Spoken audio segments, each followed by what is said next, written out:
good afternoon, good morning, and if you're around the globe tuning in, good evening. Welcome to a special live session of today's webinar entitled The 5 Savvy Metrics Every Amazon Seller Tracks for Success. I am your host, Sam Biedermeyer, the Digital Marketing Manager of FeedbackWhiz, and you'll notice that there's not two boxes hanging out. It's us right here. I'm with a special guest today, Anna Rose from Yardline. Anna, Seller Success Manager, I should say as well. How are you today? I'm good. Thank you so much for having me. I'm excited to be in person and thanks for hosting this. Absolutely. And we're actually coming live from the beautiful Payability offices. We have Anna here. We also have Sarah Kimball, our behind the scenes producer, is going to help us out. So we're going to get into this in just a moment. I want to introduce Anna, though, and tell a little bit about Yardline. Tell us what it is you're doing and how can we get involved in there? Yeah, so Yardline provides growth capital to e-commerce businesses. So we're marketplace agnostic. So we work with clients on Amazon, Shopify, Etsy, eBay,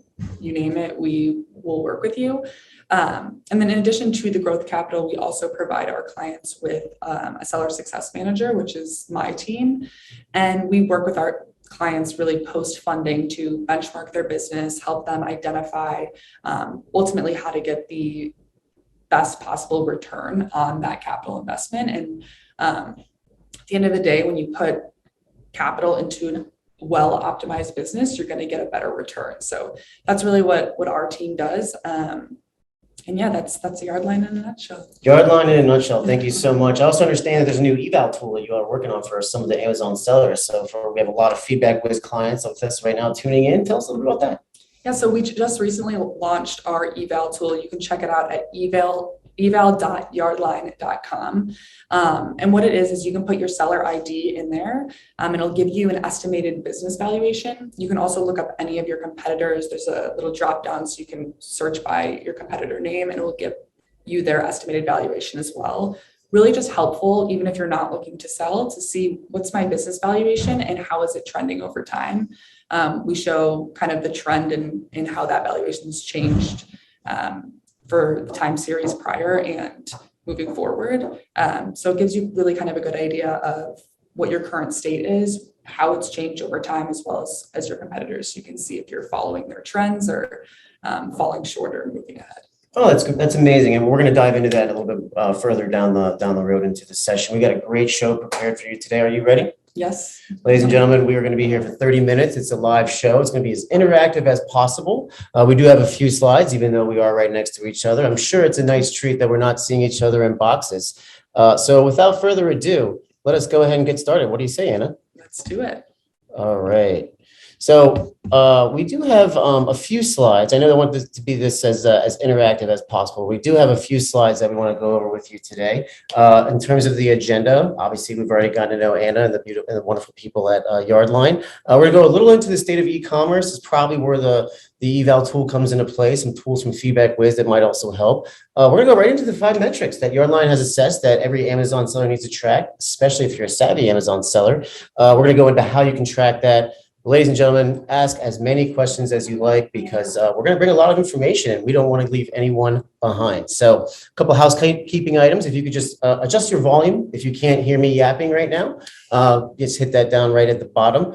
Again, it's going to be interactive. We've got a couple poll questions for you. We do have a survey afterwards too. So if you'd be so kind as to fill out a small, short 3-question survey, I promise it's multiple choice. Will only take 10 seconds. And then we're going to also throw out some poll questions. We want you to ask questions though during the presentation, during the session here. If Anna says something that you think applies to you and how you can really get some heavy ROI back on your business, please put it right in the chat down at the bottom. But the most important thing, think about what it is that you want to get out of this session. What is it that is most challenging to you as we enter Q3? Take a note in terms of what we're presenting and how we can help and really craft this session into what it is that you're trying to accomplish. So as you know, I'm Sam and I'm Anna and you're Anna. We're going to go right through that. But before we get started, the reason why this is kind of so important is you've probably seen all the news headlines as of late, right? Inflation's up by 9% or so. Cost of consumer goods is going up to 8%, 11%. Some sectors, the Fed is raising interest rates. The Chinese manufacturing orders are hitting by decline. Supply chain issues. And also with the recession, you read some interesting information about what's going on with potentially Walmart or Target. Yeah, so I read an article earlier today that I think it was Modern Retail. I get their little newsletters. Everyone should subscribe because it's very useful information. But it kind of went into detail about how a lot of e-commerce brands are starting to just be really weary of what inventory they're ordering, especially with a potential recession. Seasonal styles, for example, sales might be down due to the current state. And because of that, you want to make sure that you're purchasing inventory that is going to sell. The last thing you want to do is buy your summer inventory that is very seasonal for summer styles, for example, and then have your sales drop and then you're be sitting on that inventory going into the winter. So the article kind of just went into how all these brands are starting to kind of pivot their strategies, especially as it comes to inventory forecasting and just being a little bit more thinking about how the recession could potentially impact their sales and how their inventory strategy would Yeah, not just short term, but long term as well. You know, Absolutely. another interesting thing coming up is Prime Day. That could be a good opportunity. I'm hearing some sellers trying different tactics, such as potentially lowering the prices of your poor selling products. You know, like kind of lower those prices, push that inventory out. The hot sellers are going, let them stay hot, keep the pricing there. Interesting stuff, and I really appreciate that. Which leads us to an interesting article that came out a few years ago, and Harvard Business Review, that only 9% of businesses actually thrive in a recession. I mean, that's a lot. I mean, that's a little. That's really tough. So the recession it's a real thing. It might affect people. At the end of the day, though, everyone's thinking about it right now, and that's where our session comes in. We do have an opportunity. Do have an opportunity here to launch our first poll question. So give me one moment. I'll set that up. And that is, what are the biggest challenges you are facing entering Q3? Is it inflation? Is it supply chain issues? Maybe it's product restrictions that are on Amazon or in other places. Competition, marketplace fees. We also have lower profit margins at Amazon's exclusive private label products. These are all just kind of some interesting things we hear. So it looks like some data is coming in. Competition is always going to be something that the sellers are thinking about at all times. And we'll close this up here in just a couple more seconds. Thank you all for giving us your insights here. So it looks like actually lower profit margins, 25%. Definitely something to think about as we go into kind of the overall recession and how consumer good prices are rising. So it's a good segue for us to go right into some critical metrics that you need to assess and go over. We're going to talk some unit economics, supply chain, market expansion, advertising, and partnerships. And our friend here, Anna, has some amazing insights into what that is, what her customers are talking about, people in the industry. But let's talk about unit economics, right? Like everyone I think thinks about this, and everyone has this top of mind.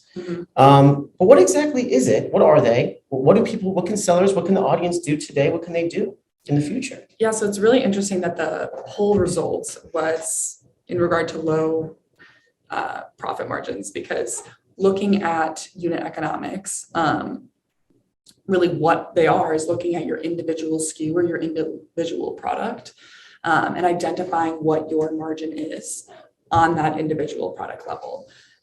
So for an Amazon seller, that's looking at what is your MSRP, what are your COGS, your general COGS, what's your FBA referral fee, what is your FBA fulfillment fee, storage fees, your cost to ship it to Amazon, and advertising costs. And after deducting all of that, what margin are you left with on a per product level? I think this is something that everyone, again, is thinking about, or at least should be. But on top of that, if you have 500 SKUs, that's a lot of work to go into each detail. But I do think it's an analysis that is very important. It's an analysis we do with our clients and that we've seen really just be very helpful in informing business strategy. Most companies are really looking at the top line of the business rather than individual product levels. But those individual product levels will ultimately really impact the top line of the business. And so understanding, hey, what are my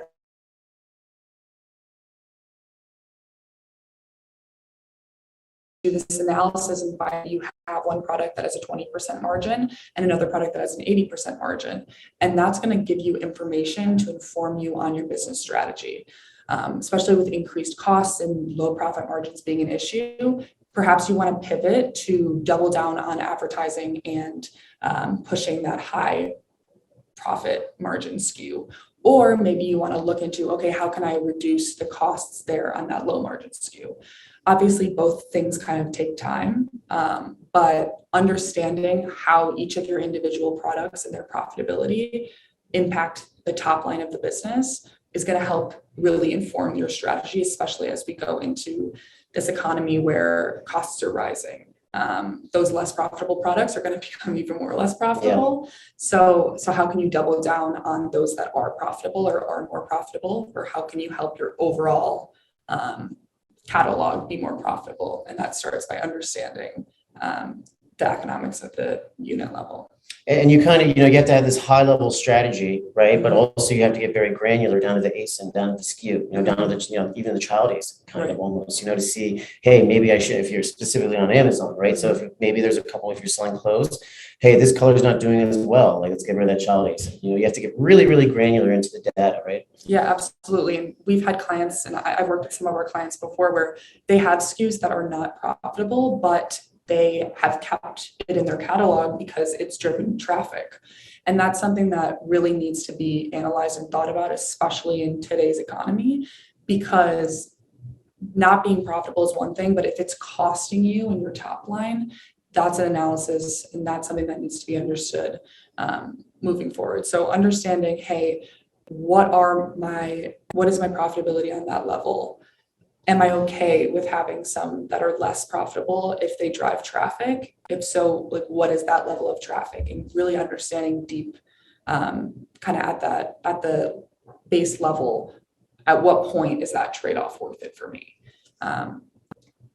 It's going to take some analysis between MSRP, fulfillment fees, COGS, as you say. It's a little bit of everything.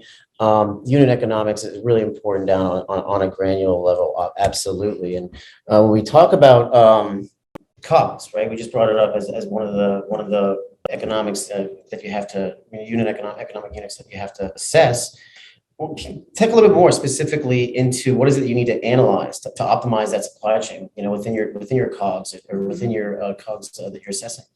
Yeah, I think supply chain's obviously been something that has been really top of mind, especially in the last year. Yeah. With all of the delays, the COVID shutdowns, rising costs, rising lead times. It's very much been top of mind. I think this is a conversation that a lot of people are having. It might be obvious, but the first thing that you want to do in order to understand how to optimize your supply chain is to identify areas that you're either spending a lot of time or money.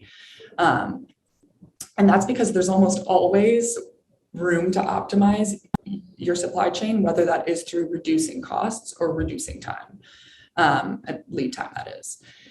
And that could be through negotiating better terms with your suppliers. That could be through working with better partners, which we'll get into a little bit later, or even through component stockups. For us, we see one of the most immediate boosts to margin is through purchasing packaging in bulk. It's typically not very expensive and it's not very large, so it's not going to take up a whole lot of room or incur hefty storage costs.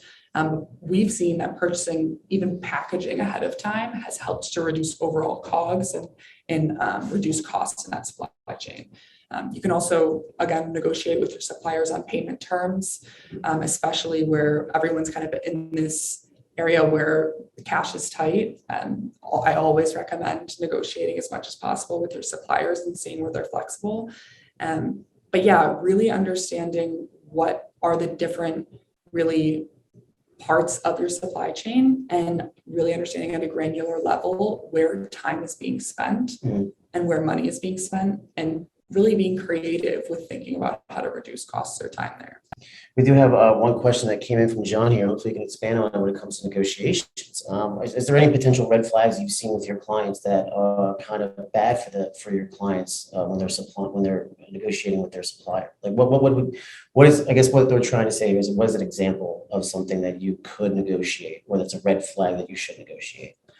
So one area that I always recommend, at least my clients to look at, is ask your supplier for a bill of materials. So that's going to basically break down, let's say that you sell sunglasses. If you ask them for a bill of material, it's going to break down each component of that finished product. So it's going to go into the glue that puts the sunglasses together, the little metal side pieces of the frame, the actual lenses, and it should break down lead time and cost. I always recommend to request that from your supplier, because you might be able to identify really what parts of that product are more expensive or taking a long time, and that's where you can really stock up on those components. That's a kind of an easy negotiation, especially if your supplier is getting that subcomponent from someone else. I've seen some of our clients actually go to the supplier of the subcomponent and negotiate. And of course, your supplier's going to be totally fine with that, because you're actually negotiating on their behalf. Absolutely. So that's something that I always look for and recommend. In terms of like red flags, I would just make sure that you have a great relationship and you're investing in your relationship with your supplier. Yes, it's a business relationship, but they're people. And so the more that you can kind of build a personal relationship with them, the longer term the benefit is going to be for you as well. I love that. You're basically negotiating on behalf of the supplier, Yeah. and we're going to be talking about empowering and teams and partnerships in just a second. I think that all makes sense. That's wonderful. And we talk about another area that's actually brought up in the question earlier, in the poll earlier. It's market expansion.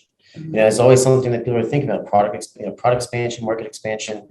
What types of expansion are there available in e-com? You know, like Right. what is it that you know the viewer here can do today, and why does the analysis of that even matter?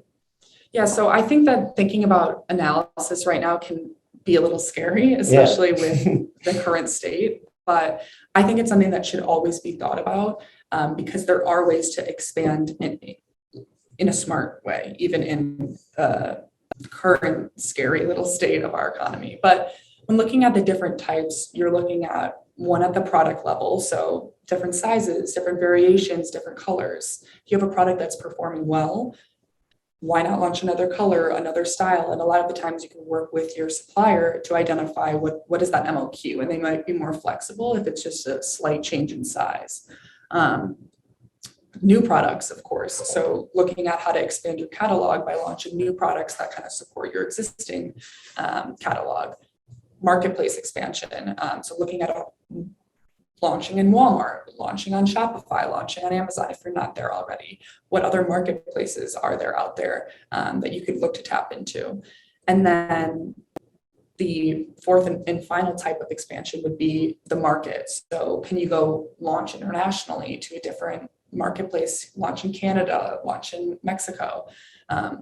It's important to really analyze these things, because one of the fastest paths to growth is through expanding your catalogs and continuing to grow your brand and grow your offerings. I think that, again, it can be scary to think about this given the current state of the economy, but one area that I'm always recommending our clients to look into is if you're selling on Amazon, you can easily do remote fulfillment and expand into Canada and Mexico. Mm-hmm. And you can just enable remote fulfillment. You don't have to set up a business entity there or anything like that. It's simple, and Amazon will fulfill the orders for you. You won't be Prime eligible, but you will be able to start to gauge if there's interest in your product there, and then decide if you kind of really want to go full force. But that's what we do, and we have our clients put maybe an auto campaign with $5 a day in each marketplace, and just let Amazon do the work for you and see how you can kind of gauge there. So I think that's an easy way to expand. Obviously, new product launches require a bit more resources and time, but yeah, this is something that we're really thinking about with our clients as well, and having them ask themselves, what opportunities have you not been exploring due to capital restraints? A lot of the times when we're working with our clients, we identify, hey, what were you not exploring because you didn't have the resources to do so? Now that here's the resources to do so, and being able to really just be confident in looking into expansion without knowing you're hampering your existing business. Right. Yeah. And you made the example of potentially assessing your product lines and seeing that, going by color. So I'm sensing that a lot of these analyses that we're doing you can kind of get a lot of this thinking about it, how it's all intertwined on a big picture. So when we talk about like kind of big picture, high level strategy, even though those are all different types of analyses, they're all connected. And especially if, you're selling on Amazon and you're in the US, like you almost automatically qualify for a unified account. You can take advantage of the Canadian market and the Mexican market. It's outstanding stuff.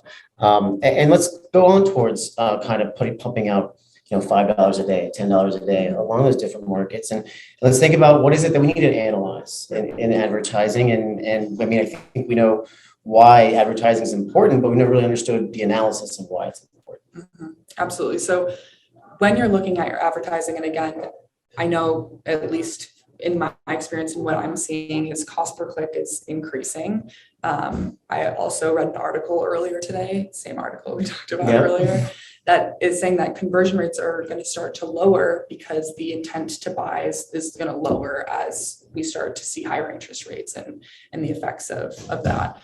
But what you really want to look for when you're analyzing your advertising mix is where are you performing well and where are you falling short? And you really want to identify the areas where you have a high return on ad spend and a low advertising cost of sale.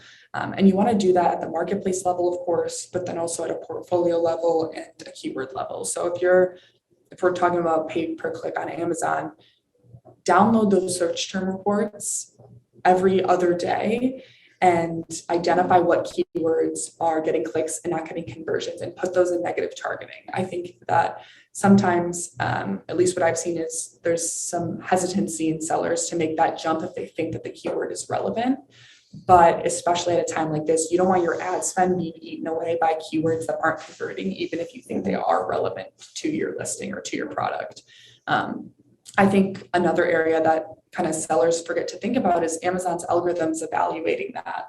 And if you have a higher click-through rate, but a lower conversion rate on a certain keyword, that algorithm is going to identify that keyword isn't super relevant for your product. And if it is a very relevant keyword, it's better for you to turn that off now and then turn it back on once there's a higher intent to buy in the customer base.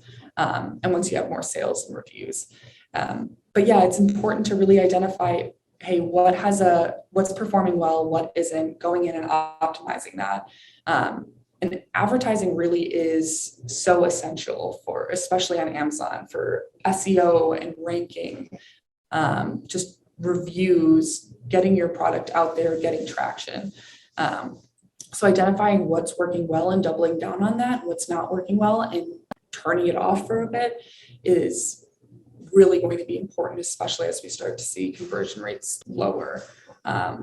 I would recommend don't be too shy to turn off that keyword before it is working against you. There was some information that came out of Marketplace Pulse recently. I don't know if you follow that, but highly recommend it for everyone in e-com. Do a terrific job on data dives.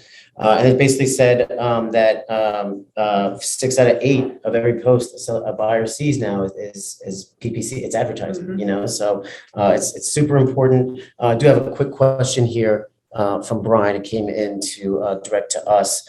We've heard the term cash is king. Now, this is my quote right here, but he's asking ACOS, ROAS, tacos. Which one's king? Does it matter what you're selling or what type of conversions you're trying to track, or which one, in your opinion, actually matters the most? Everyone has their own opinions on this. I personally look at tacos, so your total advertising cost of sale, as most important. All of them are important in their own way, but when I look at total advertising cost of sale, it's because that's what's going to affect your profitability and that's what's going to affect your top line. Especially if you have a low tacos but a high ACOS, that's okay, at least in my eyes, because I'm getting more organic sales and I might have a higher ACoS, but that's through testing you might be testing new advertising strategies. So you have a higher ACoS, but you have more organic sales coming in through a healthy ranking. So I'd say total advertising cost of sales, kind of what I look at, and that basically goes hand in hand with ROAS. So I definitely look at that more than I look at ACoS, but I look at ACoS as well. That's excellent. And another fantastic point you made. Trust the Amazon algorithm. If the seller converts, Amazon also wins there too. So trust that algorithm, because when you win, Amazon wins, and they're going to help you out there. And then finally, this kind of goes in with a little bit of everything in terms of working with your supplier. What we're doing here, partnerships. What are the things that sellers need to think about when we think about the term partnerships, and definitely staffing as well? I think that's really an there's not a lot of content or information out there when it comes to staffing for a lot of these businesses. Yeah, I think it's important to really think about how what your current business stage is and what your current needs are in order to have a successful business.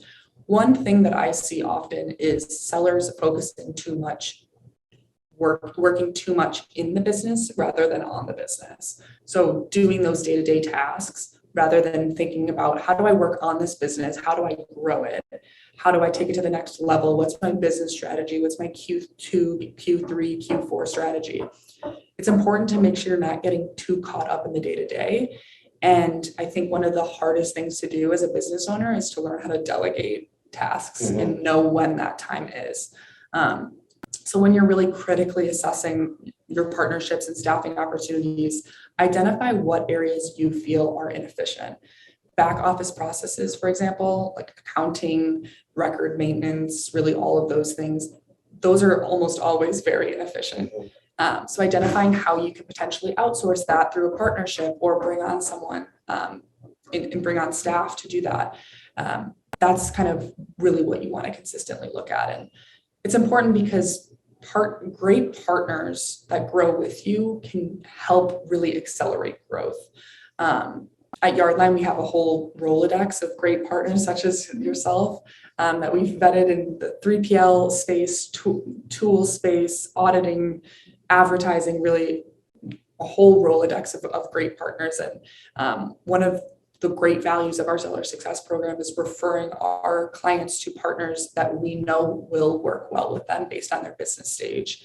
And as your business grows, you will probably outgrow partners. So being open to working with others and understanding how you can really grow with certain partners and when it's time to look to work elsewhere. And there's so much volume, there's so much businesses out there that it's inevitable that you'll find somebody to partner with the right company, like Yardline, for instance, or FeedbackWhiz. Yes, we are running a little close to time. We got a few more minutes here. We're going to go to our next question here, which is on our second poll question. So if you want to go ahead, if you want to go ahead and track in here, it's going to be which metric do you view is most valuable to your business?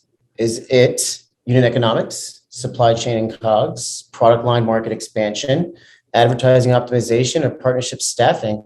Saw that partnership staffing go up immediately. I was like, this is something that's very valuable, and it's a really nice tool to have, so that if you can grow other people and grow your business as well at the same time for doing less work, essentially, but day-to-day work, I should say. And right now, 36% advertising information, 42% supply chain and COGS actually is going to be the winner there. Thank you all so much for joining in on that poll. We do see a couple questions here, and we will address those in one moment here. And thank you for your time, ladies and gentlemen. One thing I want to kind of tie it up, though, the new FeedbackWhiz Alerts Insight. We have a brand new tool coming out here at the beginning of July. It's in beta right now for all of our users out there. So if you're interested, please, we'll send out some content, some content emails afterwards.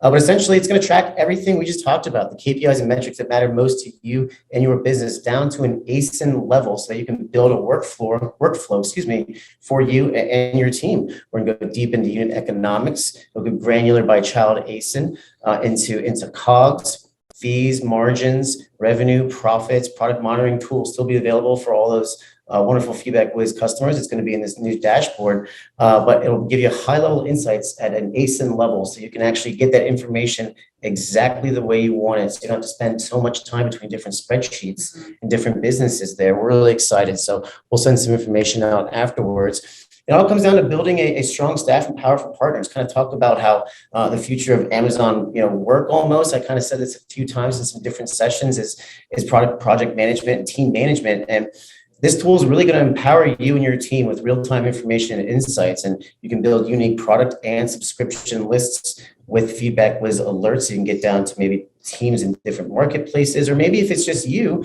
can segment your email so you're getting the correct email and can really kind of day-to-day task with your really help you out with your day-to-day tasks across your team. The right person gets the right message at the right time. It's almost like kind of like Twilio. If you think about Twilio or Asana, a little bit on that measure. So anyone, all of our users, if you're interested, happy to share a demo there. And with that, we want you to make sure you prepared to be the 9% for this recession.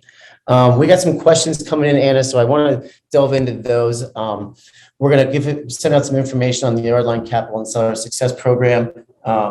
Anything we need to know about the audience here right now, we'll send this information out to you in a follow-up email as well. Yeah, I mean, if you're interested in applying for capital right now, the Seller Success Program is not a standalone product. You will have to take capital from us to have access to our team, but it's a really easy process. You connect your platform, connect your bank. We typically get a response out to you in 24 hours on what you're qualified for, and then within another 24 hours, you set up your call with your Seller Success Manager. So if you're interested, we could hit the ground running in the next 48 hours.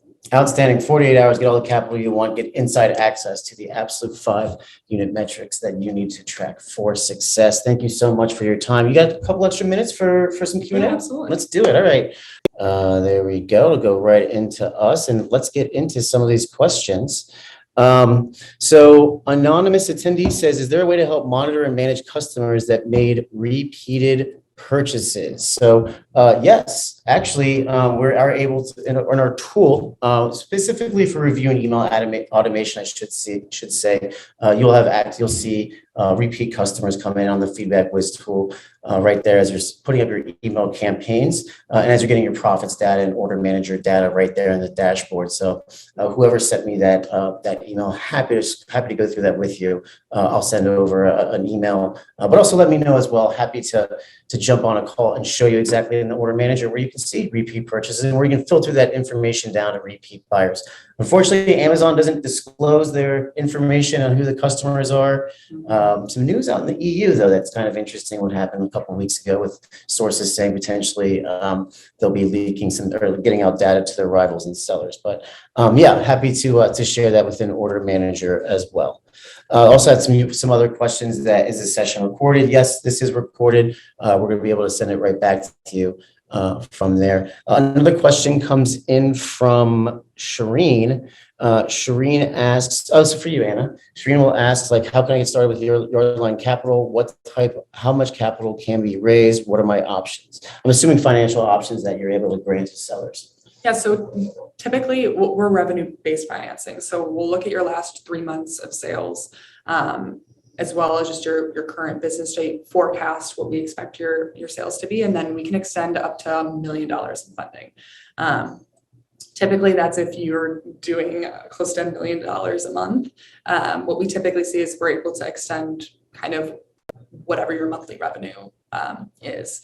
But again, our underwriters are not on their underwriting team. They're great. They take a look at your sales, take a look at your past performance, current projections, and then they can extend capital based on that. And then again, we're revenue-based financing, so we can take a percentage of your future sales. Outstanding stuff. Looks like we're just about out of time. We did have a few questions. I hope we answered them all for you, everyone. Thank you so much. You can always reach me, Sam, at feedbackwhiz.com. We'll send out the information for Anna in a follow-up email. But the one thing I do want to stress is follow Yardline on Instagram. Anna's putting some hot content out there, hot tips every day, 10 to 15 second tips that you can do every day. I'm serious, it's great stuff. Anna, an absolute pleasure to be here today. Thank you so much for having me. Really enjoyed it. And I hope that we can do this again soon sometime. Yeah, absolutely. All right. Thank you, everyone, for your time. We'll tune in and look out for our follow-up resources. Please subscribe to our YouTube channel, and for more information, please visit feedbackwiz.com.